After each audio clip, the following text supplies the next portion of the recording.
Delighted to be in conversation with Sadhguru.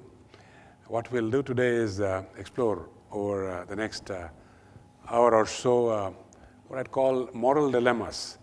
Moral dilemmas, various sorts, particularly with reference to the corporate world, and maybe give a different look to it, a different look to this whole context from the point of view what I'd call a mystic's eyes. Thank you, Sadhguru. Before I venture there, I want to just share with you, my first experience of seeing Sadhguru. That was on a flight to Davos, and he was sitting a few seats ahead of me, and I was struck. What came to my mind was, who is this mystic? Because I could not place him as an Indian, because the way he has his turban, well, it is each one's eyes and how you behold somebody. And it's only later that I got to know that this was the Sadhguru Jaggi Vasudev. Sometime I take off the brown coat. Yeah, maybe, he has that ability, I would say. In any case, that was that year, 2006, if I remember. He spoke of something very interesting. He spoke of something which he called inclusive economics. Inclusive economics wasn't a phrase anybody used 6 years back. Inclusive development, inclusiveness, we're talking of in the last 3 years or so. But 6 years back when this was postulated by Sadhguru, he also went on to explain that this is what holistic development is all about, and that all the tools required for that are in place. But I want you to start with this, because it's a positive note, Sadhguru. Okay. See, because we're talking about business, the purpose of business or the purpose or the goals of big business is to expand. You can expand in two different ways. One is by conquest, another is by embrace. I can conquer you or I can embrace you. Both ways you will become mine. If I embrace you, you will become mine willingly, and I will have better use of you in every possible way. I'm talking business, this is not my personal thing. But if I conquer you, I will still have you, but I have to sit on top of your head and make you do things, and you will do everything possible to make my life miserable. Yes or no? True, absolutely. So, people are trying to conquer, and their businesses and their activity is doing everything possible to make them miserable, and you can see it on their faces. Successful people are showing miserable faces, which is a wrong message to send to the world, particularly to the youth. If you send a message that success is misery, you're destroying humanity. Success is the sweetest thing that can happen to a human being. But now, you take the most successful 10,000 people on the planet, you will see they are an epitome of tension and anxiety and misery. You are sending a completely wrong message. This you can see took such a bad turn in United States of America in the 60s. The so-called corporates brutally wanting to grow, conquer the world, set such an image of themselves. The youth thought it's better to sit in the street corner and smoke pot. And it's a better way to live, at least you're happy, you're not causing any damage to anybody. This is a horrible way to exist. So it's extremely important that successful people send a clear message, success is a beautiful thing. It is not a suffering, it is not a miserable thing to do in your life. If this has to happen, your expansion has to happen by embrace, not by conquest. So inclusion is what you're trying to do, but you're trying to include by conquest, because every business wants to expand. I think somewhere, because of the way today the financial markets and whatever is happening, lot of businesses have lost this sense that what they want is expansion. They're only looking at their quarterly balance sheets, which is not allowing them to expand, it's too short-term for expansion. Very big visionary businesses, I'm sure ICICI Bank has looked at it this way, otherwise it wouldn't be what it is today.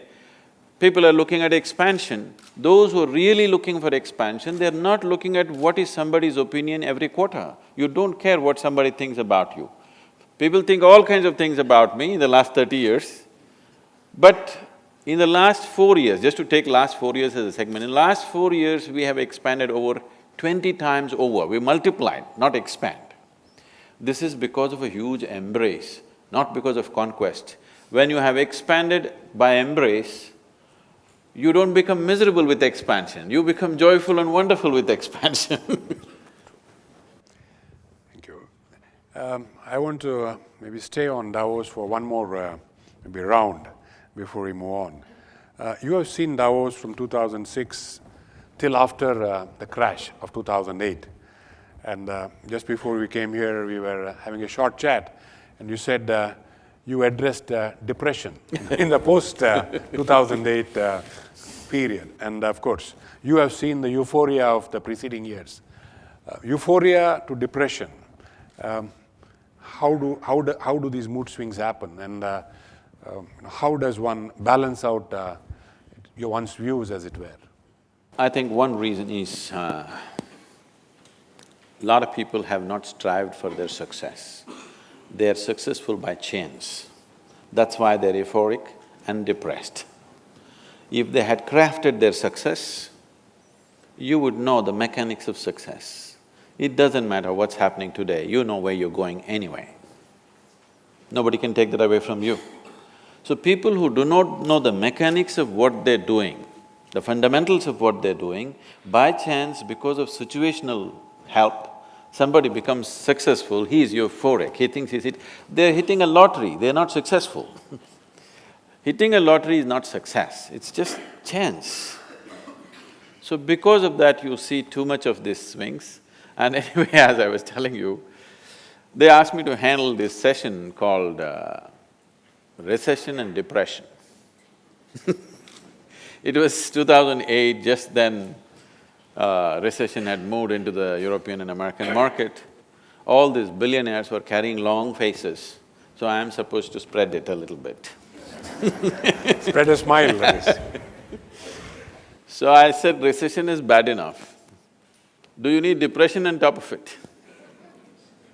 You always dreamed, you want to walk the beach, you want to swim, you want to go play golf.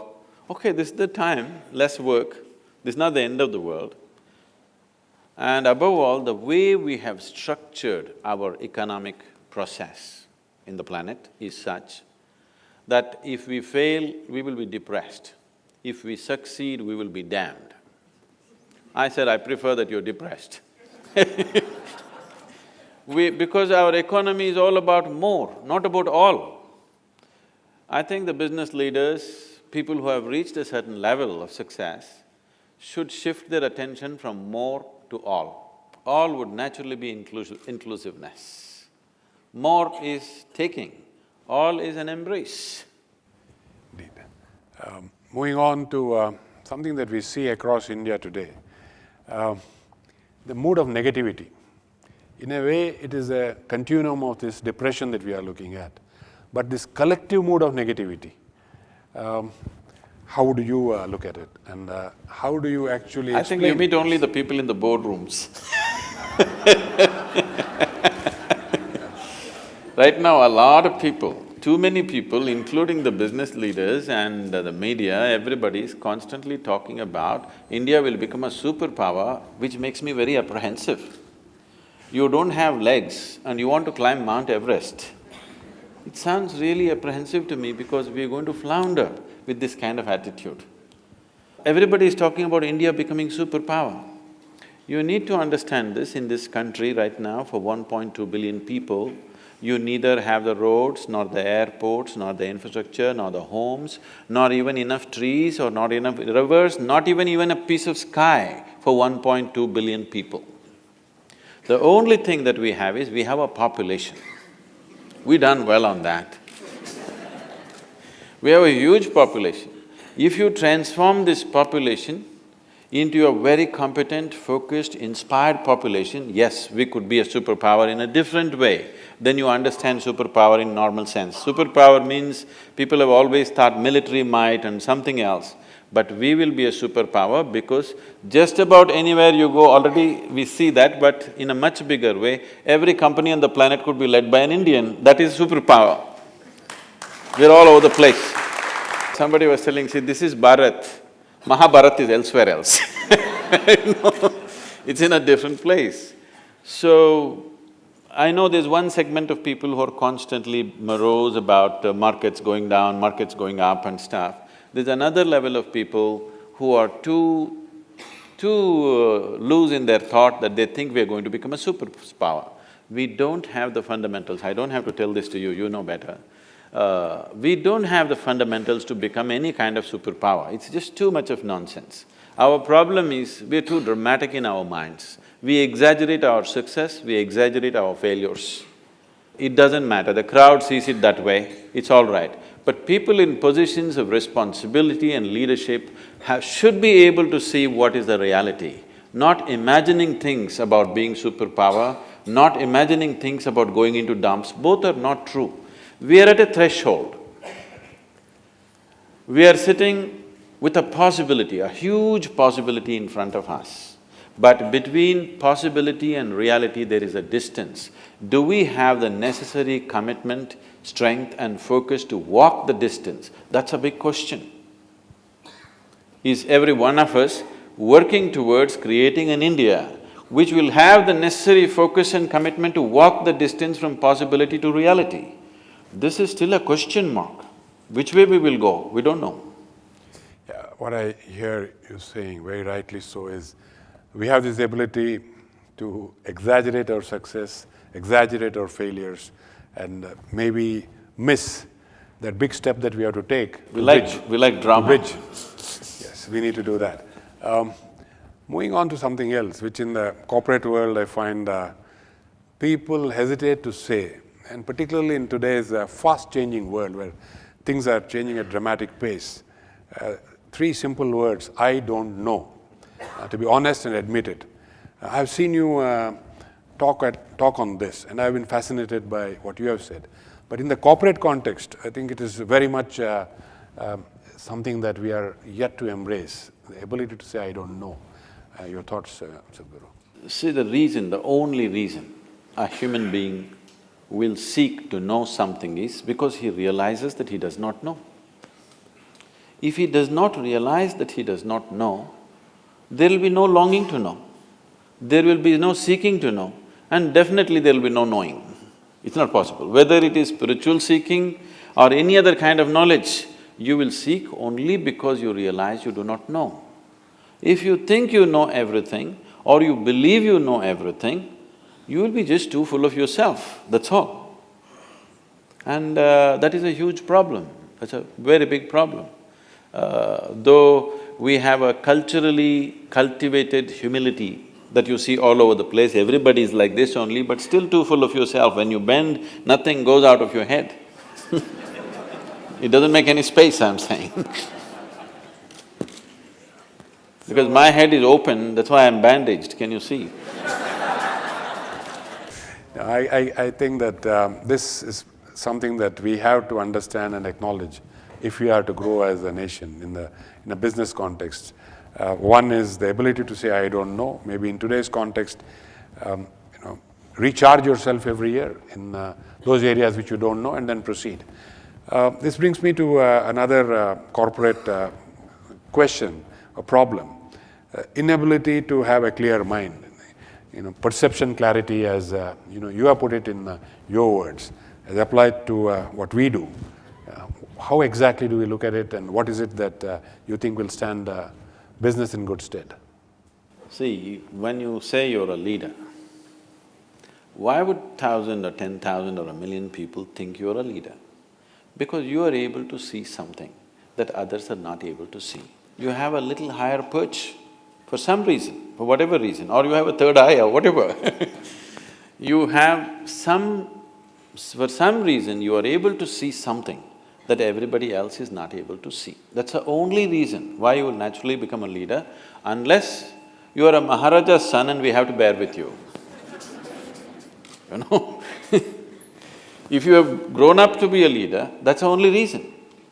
Because you're able to see something if you are able to do something that others cannot do, you would be probably an engineer, you would be something else and something else, but you are able to see something that others are not able to see. That's why you become a leader. A certain vision, a certain insight into the nature of things. What people will see tomorrow, you are able to see today. Not as a prediction, but you are able to see it and you are able to plan to get there before others get there. That's what makes you a leader.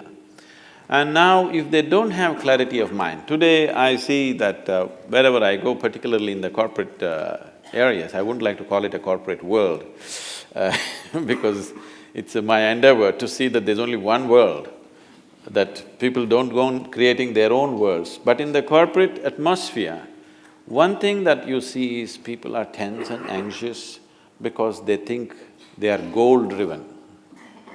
You want mangoes in your tree. If you sit there and do mango meditation, it's not going to come.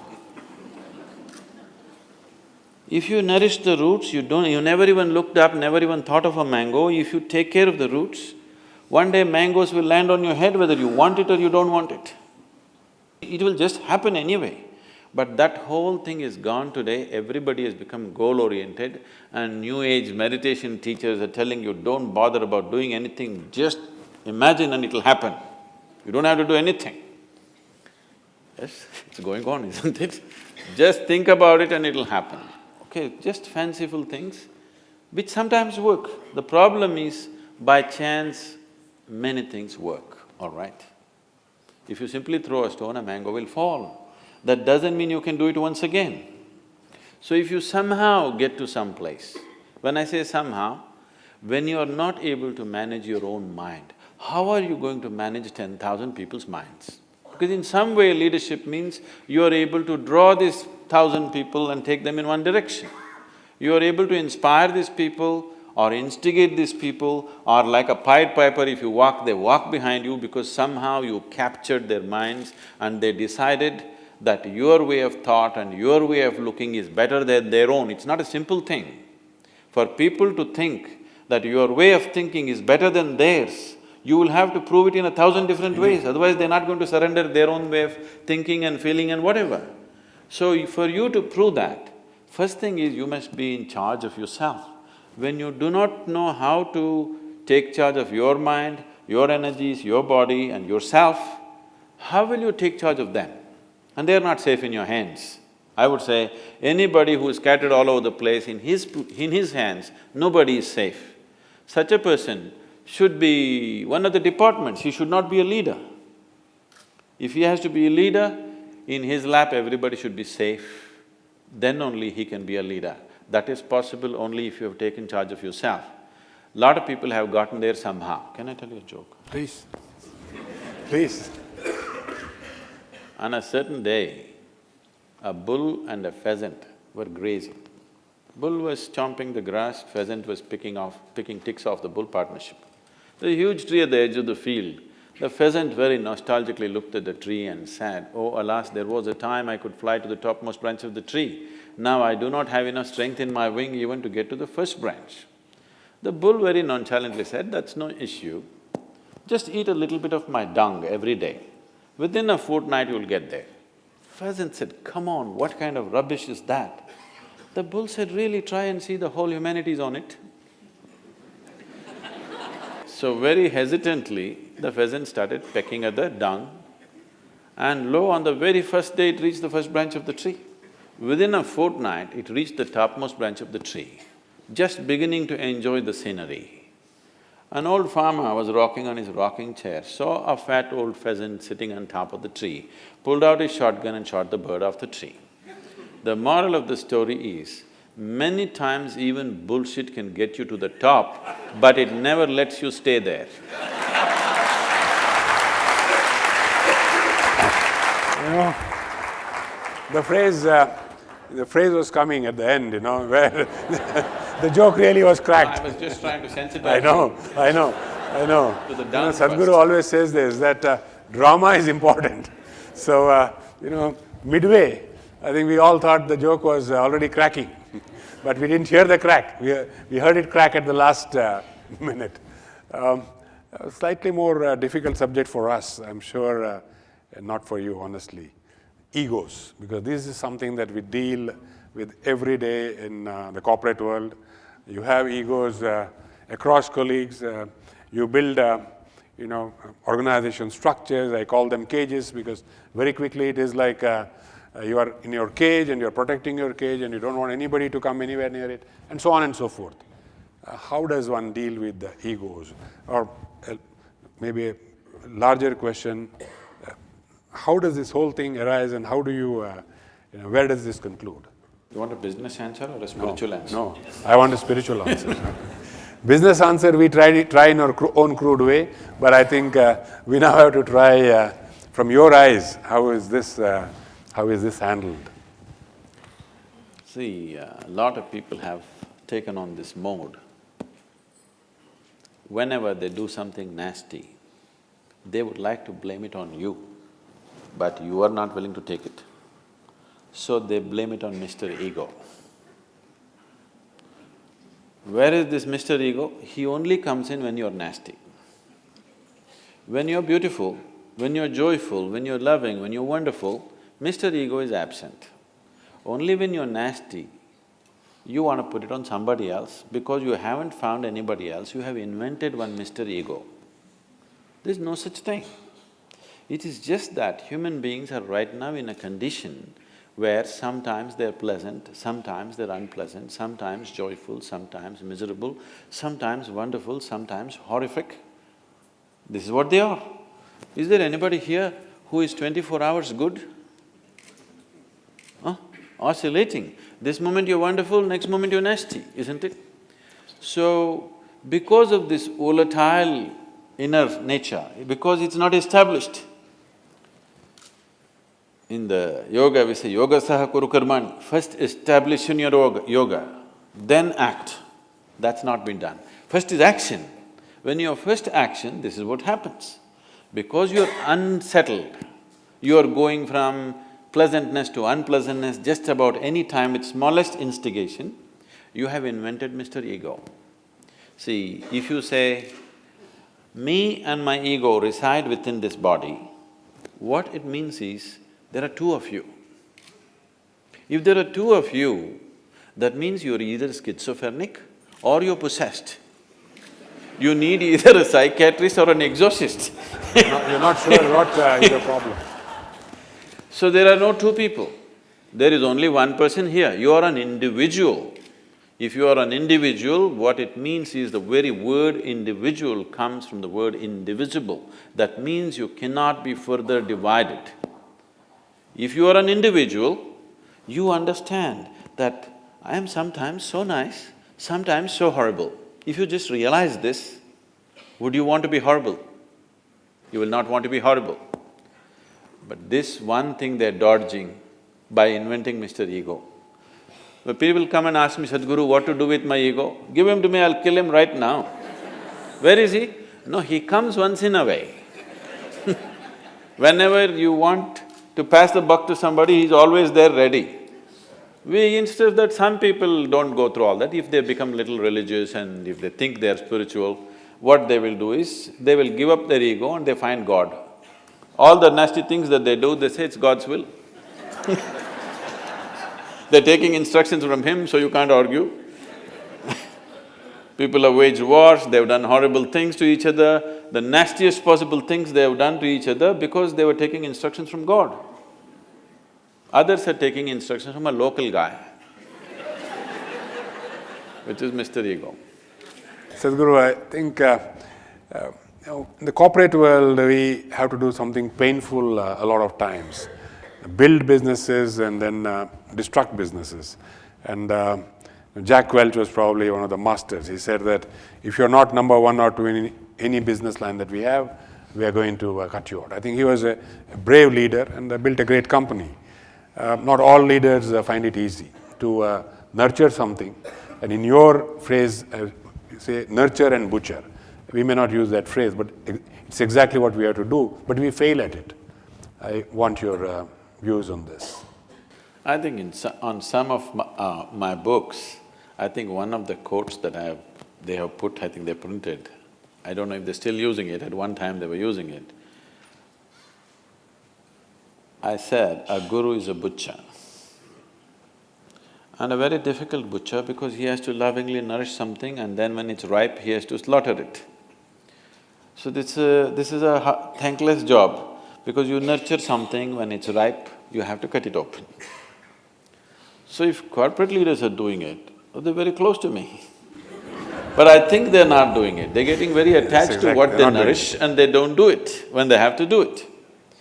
That is because they have too much of themselves in what they do.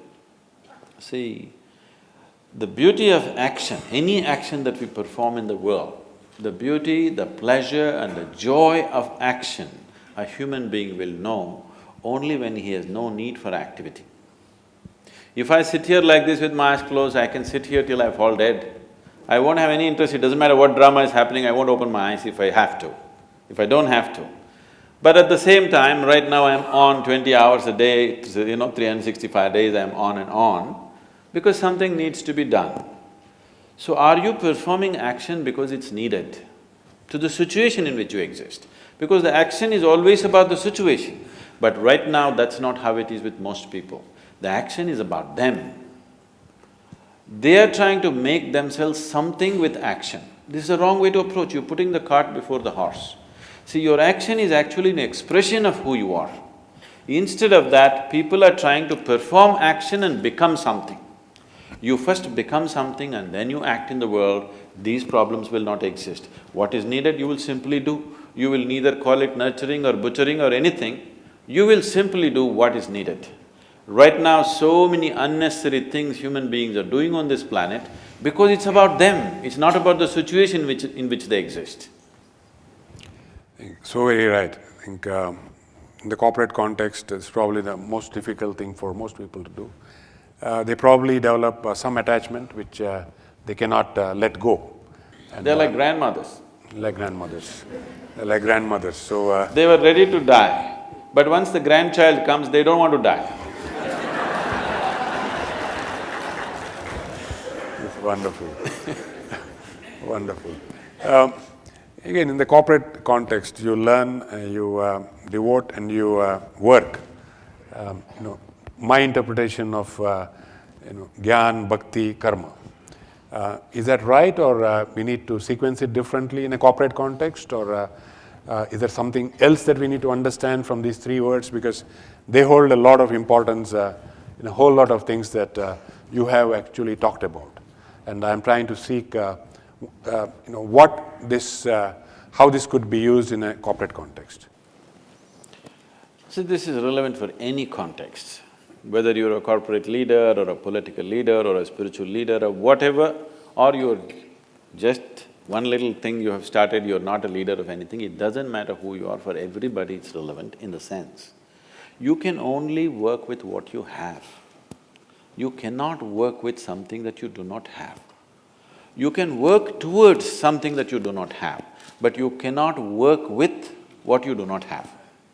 Am I clear?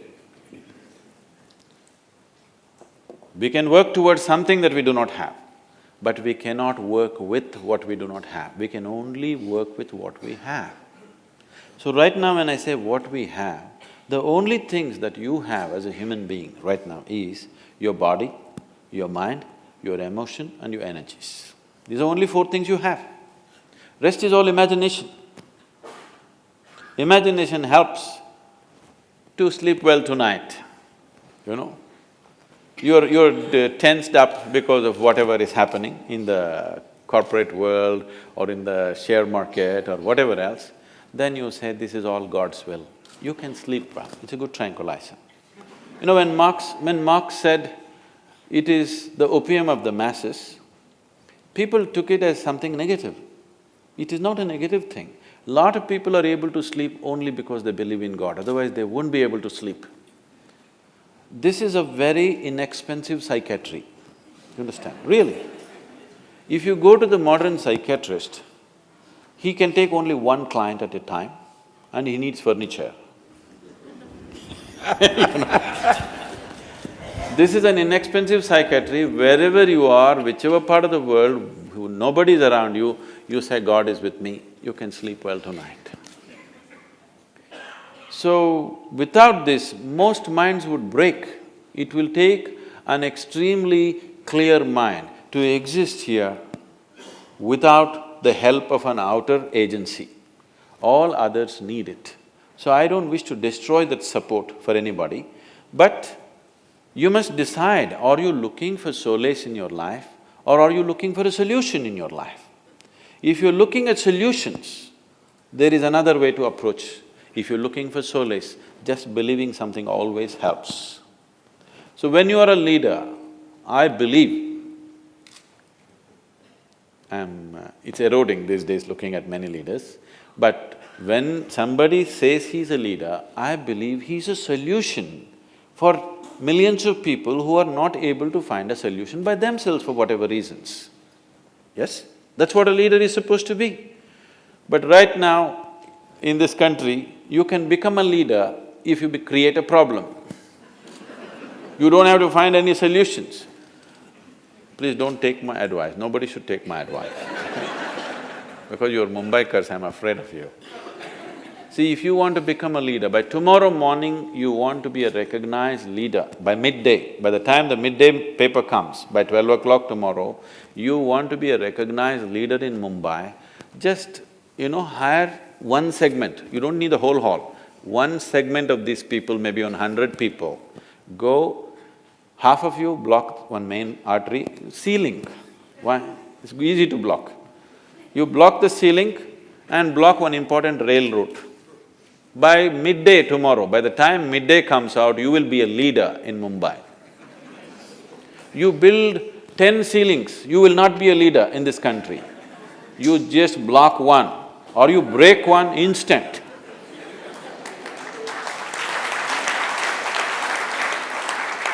So this is something that has to change in the nation's consciousness, that people who create problems, we are identifying them as leaders. This is a hangover from the Satyagraha days of Mahatma Gandhi. But Mahatma Gandhi was putting spanner in the works for an occupation force. Every day he will call for non-cooperation, Satyagraha, he will fast and putting spanner in the works essentially. Their industry, their business, if it flourishes too much, he will put spanner in the works so that there is an impetus for them to leave, so that it's not too lucrative for them to stay forever. That's understandable, it was fantastic technology, without killing people, without fighting a war, an effective way of doing it, and he did it successfully, that's great. But that hangover is not gone in us today. Even today, I see chief ministers who are fighting for their right to call for a bandh. Stopping the nation is one kind of technology, making it happen is another kind of technology. But there is going to be respite for us because this whole leadership business, if you look at it, say a few hundred years ago, the most dominant leadership on the planet was always religious leadership. Then slowly transited into the hands of military leadership. From there, in the last 150 years, gradually it moved into the hands of democratic leadership. And now, in the last 2 decades, and particularly in the coming 2 decades, you will see leadership will largely move into the hands of economic leaders, business leaders. They will dominate, already it's beginning to happen. So we have moved from the shackles of religious dogma to the tyranny of military leadership, to the confoundedness of democratic leadership. Now will the business leadership deliver? That's a question. Very good question, and that leads me to the next question, Sadhguru. That is, and I know you have very interesting views on it, so greed. I'm talking of in the corporate context, and we'll explore many hues as we go along of greed, but I'm sure we would all very curious to hear your views. See, once we have chosen, there was a time about 20 years ago, 25 years ago, when India was vouching that we are a socialist country. Socialism is a watered-down version of communism. When you don't have the courage to be a communist, you become a socialist.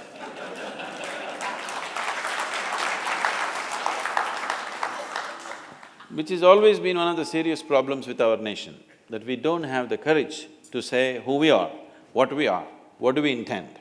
We'll always beat about the bush, we always beat about the bush, which leaves everybody in confusion, because nobody knows where we want to go. So, communism as an idea is a fantastic idea. Karl Marx might have known a lot about economics, but he knows very little about human beings. He predicted that the richest nations in the world will become communist. People will share their wealth with each other, and how wonderful it's going to be the world. It's a fantastic dream. It's a beautiful dream. It's one of the best dreams the world has dreamed, that everybody will be equal, everybody will have everything, nobody has to… it's by our need, not by our greed.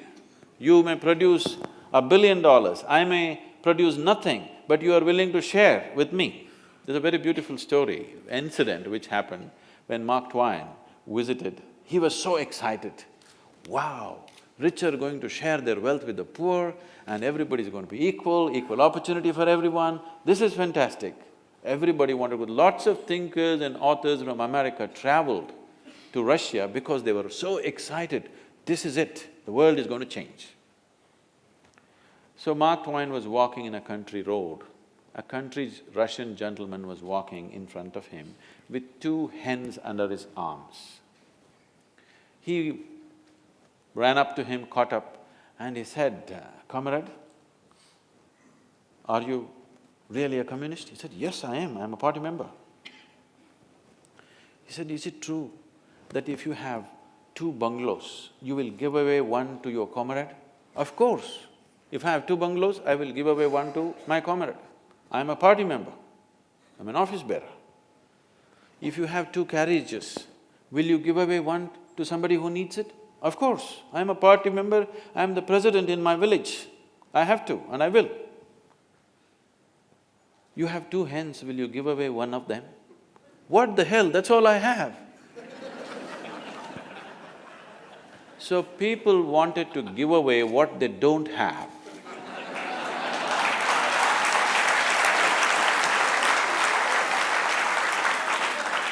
So, when the poorest of the poor on the planet started talking about communism, communism became ugly. It's such a great idea. If the rich and the wealthy and the capable had taken it, world would have become an ashram. Yes, it would have been a perfect spiritual setting, really, if the rich had taken it. Now the poor took up the idea. What they could not earn, they want to take it by beating. Banditry became a philosophy. What should have been a fantastic process of sharing and giving and an embrace of humanity turned into an ugly idea. Most horrific things were done. During Joseph Stalin's time, they say over 27 million Russians died. This is 3 times the number that died in World War II. That many people, Russian people, died because the poor are trying to share something that they don't have. If the rich had shared, what a wonderful world it would have been. And the poorest of the poor talking about communism made it ugly. If the richest and the most capable on the planet had spoken about communism, it would have been the greatest idea. So we gave up that idea and now we chose capitalism. Somebody very prominent in the world declared capitalism is dead, So, I was with him recently and he was talking, see, they printed like these headlines that I said capitalism is dead. Why it was called capitalism is because capital was only with certain people at that time. Now you have come ICICI Bank, I can also have capital. Indeed. Somebody else can also have capital. This was not the reality of the world 100 years ago. Only a few people on the planet were capable of capital. Nobody else had capital. So it became titled as capitalism. Now we are calling it market economy, driven by the market. Market means profit. No profit, you shouldn't talk about a marketplace. And when you have set up such a system, there is no room In your vocabulary, there's no room for the word greed. If you use the word greed, what it means is you're operating market economy with communism going around in your head. Only if you're a communist, you can talk about greed. If you're market economy, don't talk about greed, talk about better laws. If somebody is making $1 billion per day, let's tax him. 900 million, you can tax him and that will be distributed anyway. But enough to give him incentive to go on, not to take away his spirit. So this is how capitalism is managed. Here you don't talk about this whole corporate social responsibility, I think it's funny. It is just an eyewash.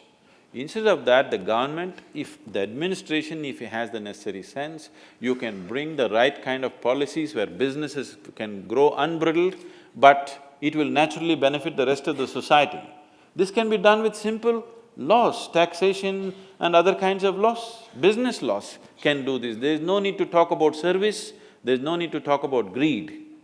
Everybody can live with dignity because if you are the receiving end of the service, you lose your dignity. If you are at the giving end of the service, you go to heaven, both are wrong. What I hear Sadhguru saying is profit is a good motive, and if you call it greed, that greed is good. And greed is I good. think that is something that, profit is something that Now, companies try to if you look at the maximize. definition of greed, what is greed? See, for somebody who is walking to his workplace or his home, somebody who rides a bicycle and refuses to take him on the bicycle is greedy man. Somebody who's riding a bicycle sees a man driving a Maruti car and he thinks he's greedy. Just single man driving a Maruti car, he could take me, his family and my family in the Maruti car because Indians are able to squeeze, you know. A man who's driving a Maruti car, when a Mercedes or a BMW whizzes past him, he says vulgarity of greed. A man who's driving BMW looks at a man who's driving a Bugatti and he thinks that is greed. So who is to set this definition for what is greed? I'm saying once you have chosen market economy, there is no room for that vocabulary in your life. You understand greed is the driving force. Now, it is for the laws to manage the greed so that your greed benefits everybody else. In African lore, there is a saying, when the lion feeds, everybody else gets fed. So if you're a lion, you have a big capability, when you feed, it is the laws which should make it in such a way, if you make profit, everybody should live well. Instead of talking about greed and service and corporate social responsibility, I don't know why they're deviating themselves into all this So stay focused on maximizing profitability. Yes. Tax appropriately and let everybody grow. For the corporate world, a slightly more difficult question, integrity, because that is something that is today seen as at a premium. Exploring this whole issue of integrity a little more, corporate world you come across what term as shades of grey.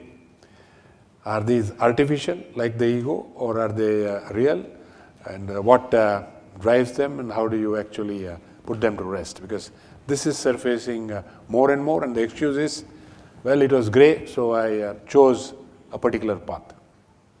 See, in human life, whether it's personal life or corporate work life or social life, you cannot eliminate the grey.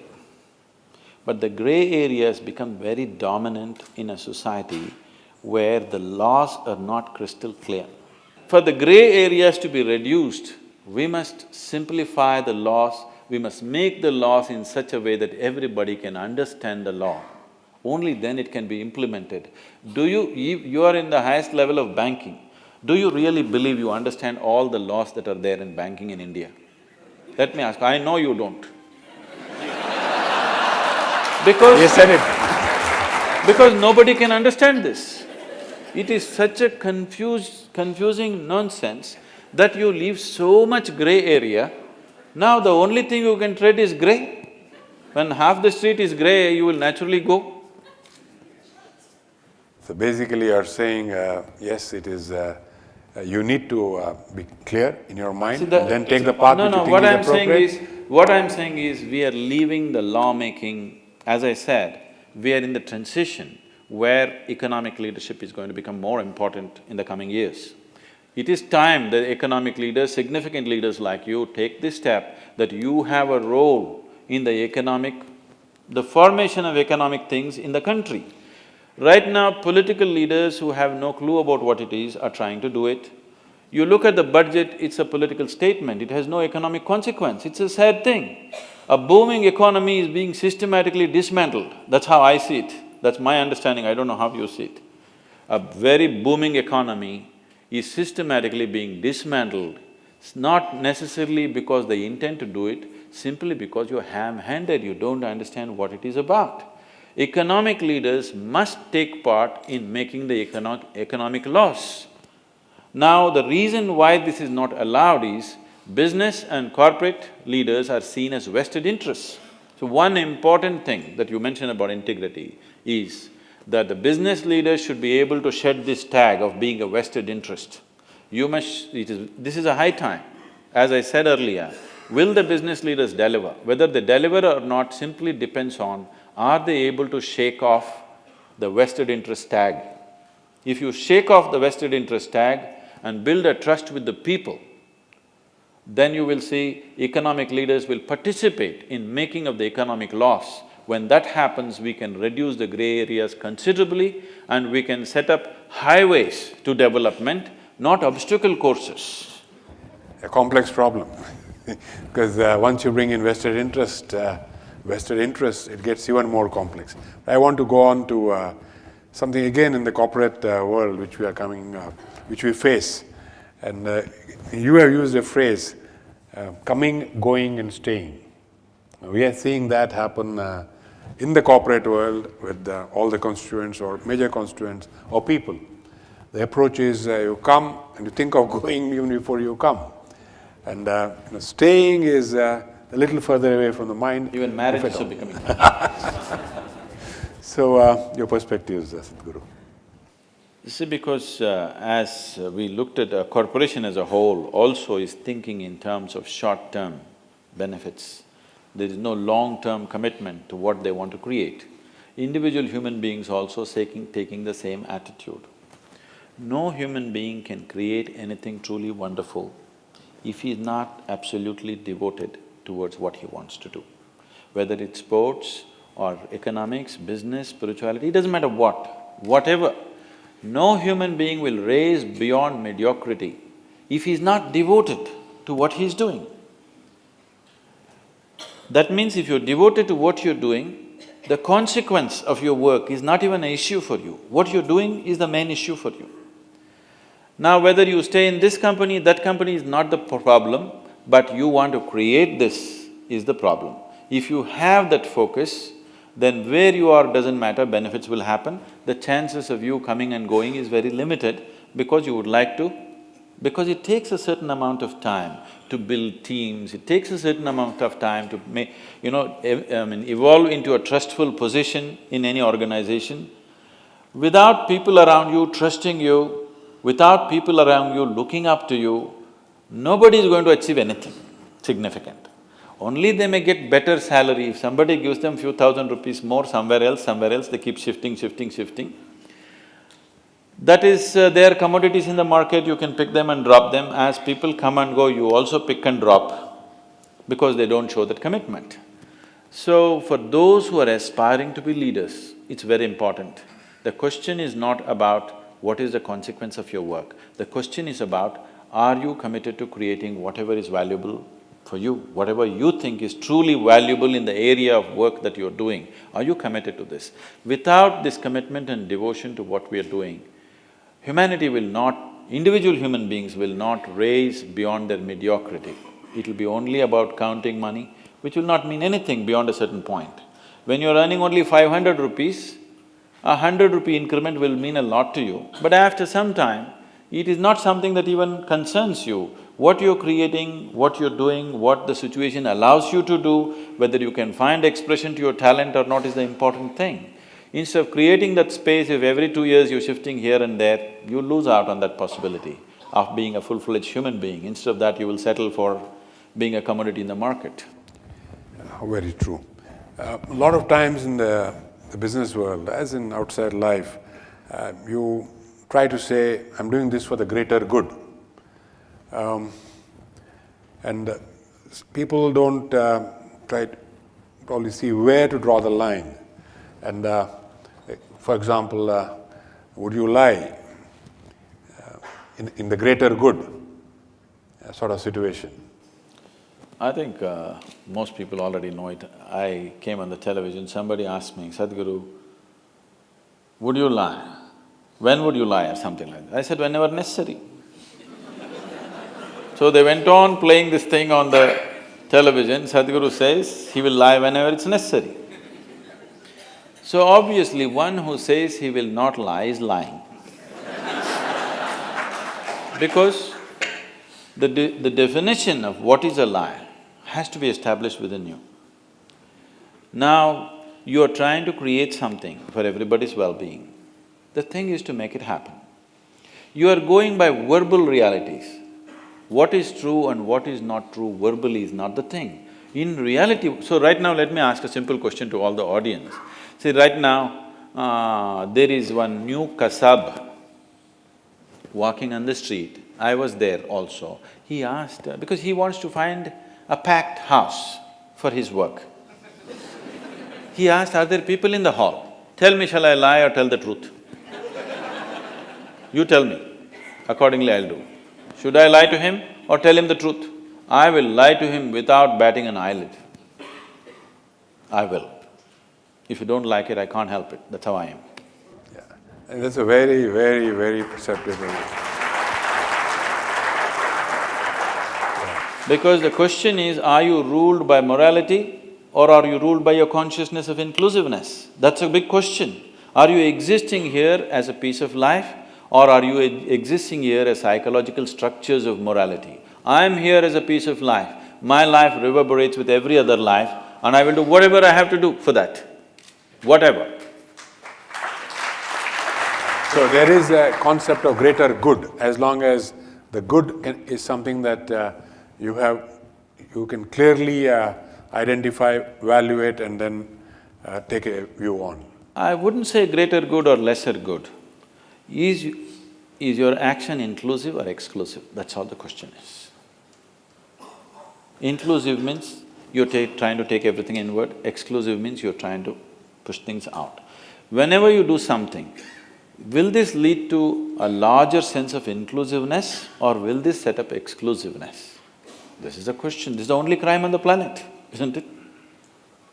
See, nobody has to tell you, nobody has to teach any human being, do not cut up your child, do not cut up your own little finger. No such thing is needed because what is a part of you, with that you are safe.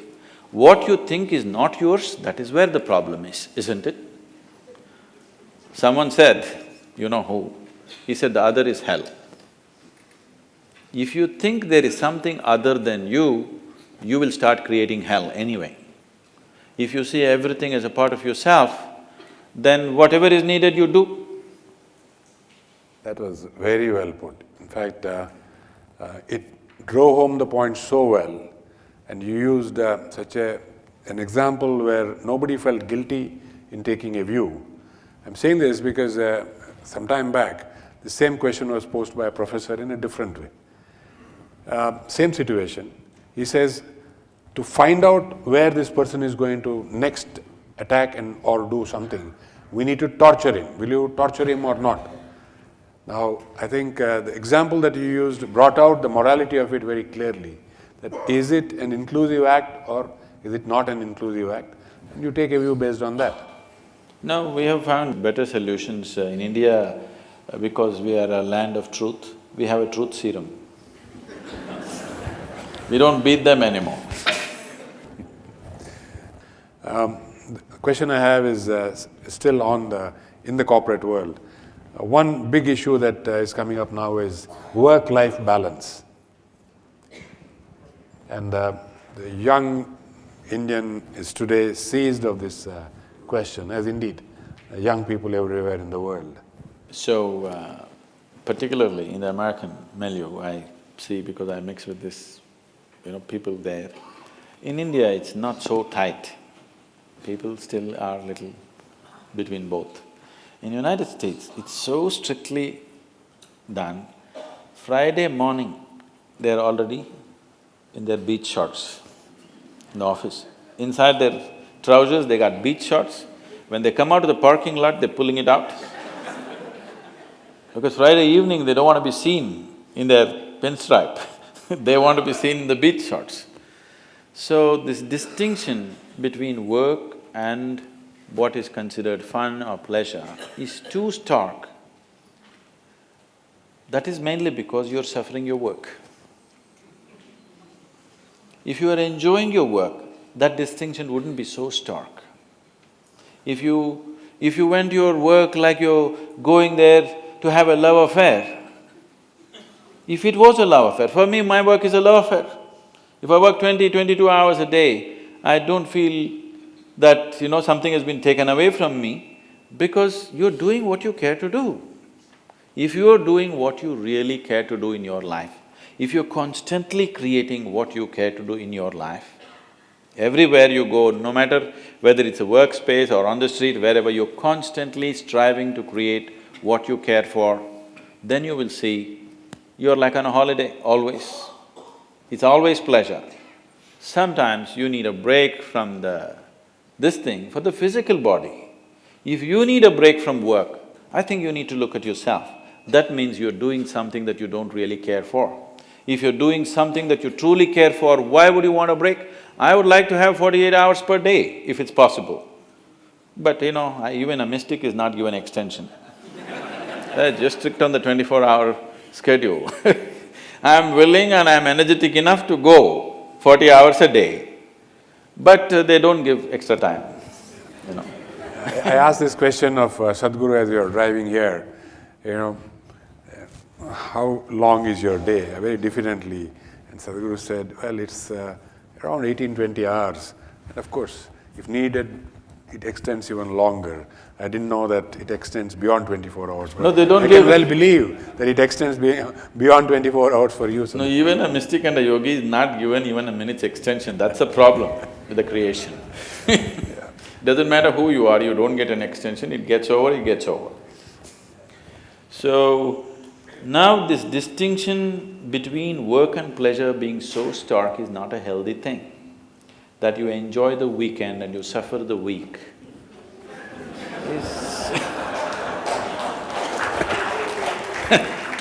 is not a good way to exist. The last question I'll ask before we open it up is to do with social media and the rise of social media. How do you see that impacting our lives? And as broadband connectivity grows, and it's growing at a rapid pace in India, I think 1 billion Indians will be connected and could be participants in this big net, as it were. I even met the person who started this Facebook thing. And about 8 months ago, I was telling my daughter, show me this, what is this Facebook, I've never seen. She said, oh, this is not for you. I said, why is it not for me? Am I so ancient that I can't book up somebody's face? She said, that's not it.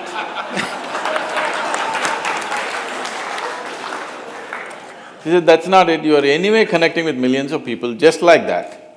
So why do you need Facebook, she said. I said, but I want to see what it is. She said, no, it's not for you, it's just rubbish. Then I said, it's rubbish, why do you go on it? She says, I have no other way to connect. You just connecting with people like this, so you don't have to go on it. I have no other way to connect, so I go on it. And my time on the Facebook is she was telling me, it's from the age of 16, now she's 22, she said, it is reducing for me because I'm able to connect better as the days go by. And when I was 16, I couldn't connect with anybody, so I was always on the Facebook. Now I'm able to connect better, so I'm going off the Facebook gradually, but I'm keeping it like a little bit. So in some way, from her wisdom I'm understanding this, some way if you're not able to get along with people who are sitting right next to you right now, you would like to connect with somebody far away. It's safe.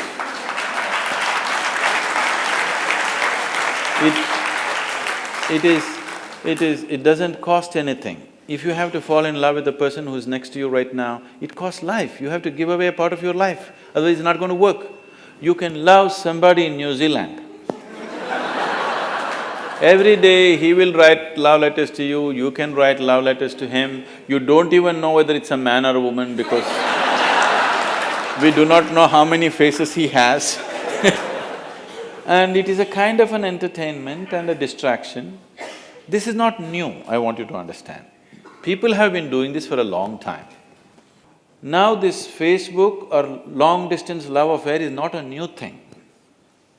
People have been doing this in their own way without technology. Now they're using technology. I'm not saying it's wrong, but I'm saying it may make people very remote islands in the world, that they think sitting in their room, they're having a great relationship with the world without ever knowing what human transaction is. Because every human being has to learn human transaction, because if you do not learn human transaction, you will not become a human being, you will become a psychological being, a mass of nonsense in your head and you think that's everything. Only when you transact with people, when there is giving and taking and the borders are crossed and somebody irritates you, somebody steps on your leg and somebody steps on your head and they do all kinds of things. When they do all these kinds of things, you understand your limitations, your boundaries, your struggles. This is very needed for human growth.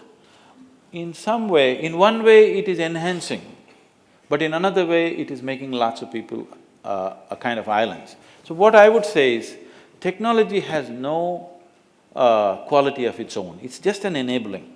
How we use it, it can make us or it can break us.